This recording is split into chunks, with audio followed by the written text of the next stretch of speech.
आप देख रहे हैं न्यूज अपडेट उत्तराखंड। आपके शहर की हर छोटी बड़ी खबर आइए देखते हैं। उत्तराखंड से ये खबर न्यूज अपडेट उत्तराखंड। आपके चैनल को पहले धन्यवाद देता हूं और सभी भक्तजनों को, सभी दर्शकों को, उत्तराखंड के सभी जनता को ग्यास मेले की बहुत बहुत बधाई, शुभकामनाएं। ग्यास मेला 2 वर्ष से नहीं हुआ है, इस बार ग्यास मेले का आयोजन किया गया है और बहुत ही सुंदर आयोजन के साथ ग्यास मेला सफल होगा।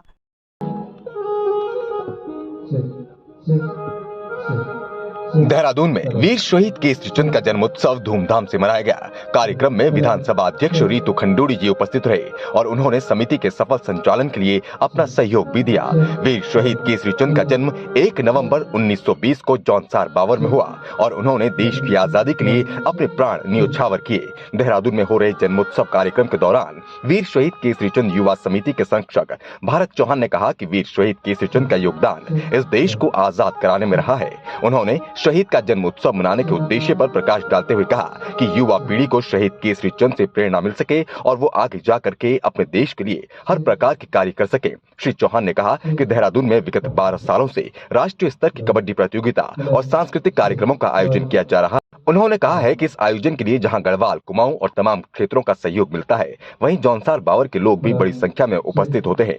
श्री चौहान ने कहा कि इस कार्यक्रम के बहाने जौनसार बावर की एक बड़ी युवाओं की टीम सामाजिक कार्यों में जुड़ी हुई है, जो आने वाले समय में जौनसार बावर के लिए अच्छा करेंगे। उन्होंने कहा कि वीर शहीद को हमेशा याद रखना चाहिए। देश की आजादी में 197 सैनिकों पर विधिवत ट्रायल चलाकर उन्हें अंग्रेजी सरकार ने फांसी पर चढ़ाया था, जिसमें उत्तराखंड से वीर शहीद केसरी चंद और शहीद दुर्गामल का महत्वपूर्ण योगदान रहा है। श्री चौहान ने कहा कि 24.5 वर्ष की आयु में वीर शहीद केसरी चंद ने अपने प्राण देश के लिए समर्पित कर दिए थे। उन्होंने इस आयोजन को ऐतिहासिक बनाने के लिए सरकार से भी आग्रह किया है कि सरकार को इस कार्यक्रम को सरकारी स्तर पर मनाया जाना चाहिए तथा देहरादून में स्थित लैंसडाउन चौक का नाम वीर शहीद केसरी चंद चौक के नाम से रखने की सरकार को घोषणा करनी चाहिए। अंग्रेज एवं मुगल काल के स्मारक जो गुलामी के प्रतीक हैं, उन नामों को हटाकर केंद्र एवं प्रदेश सरकार भारतीय योद्धाओं एवं भारतीय सभ्यता और संस्कृति के आधार पर विभिन्न शहरों के नाम बदल रहे हैं। इसलिए देहरादून स्थित लैंसडाउन चौक का नाम भी शहीद केसरी चंद चौक के नाम से रखे जाने की मांग की। इस अवसर पर कार्यक्रम में बड़ी संख्या में सांस्कृतिक कर्मी एवं खिलाड़ी उपस्थित हुए। बड़े सौभाग्य का विषय है कि स्वतंत्रता संग्राम में जिन्होंने अपना महत्वपूर्ण योगदान दिया, जिनको 3 मई 1945 को फांसी पर चढ़ाया गया, ऐसे जौनसार बावर की माटी में जन्मे वीर शहीद केसरी चंद का जन्मोत्सव आज बड़े धूमधाम से देहरादून के पवेलियन ग्राउंड में मनाया जा रहा है। शहीद केसरी चंद का जन्म 1 नवंबर 1920 को देहरादून जनपद के जौनसार बावर में हुआ था और जब देश स्वतंत्रता संग्राम लड़ रहा था, ऐसे समय में उन्होंने देश के लिए अपना सर्वस्व बलिदान दिया और 3 मई 1945 को उनको फांसी के फंदे पर चढ़ाया गया था।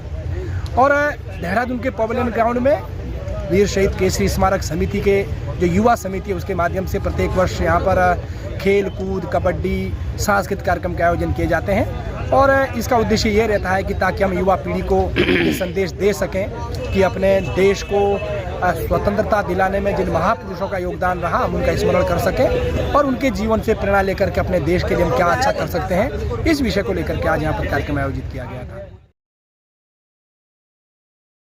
Vande Mataram training education foundation की ओर से गुरुवार 3 नवंबर सुबह 10 बजे से डाकपत्थर बैराज ग्राउंड में निशुल्क कैंप का आयोजन किया जा रहा है। कैंप में एसएससी, फॉरेस्ट गार्ड, पुलिस, सैन्य आदि में जाने के इच्छुक युवक और युवतियों का शारीरिक प्रशिक्षण, मेडिकल और डॉक्यूमेंट्स चेक किया जाएगा। चयनित युवा युवतियों को 3 माह तक निःशुल्क बेहतरीन कोचिंग क्लासेस और ट्रेनिंग दी जाएगी। ये जानकारी देते हुए कैंप कमांडर पूर्व सैनिक राजेश सेमवाल ने स्थानीय युवाओं से बढ़ चढ़कर कैंप का लाभ उठाने की अपील की।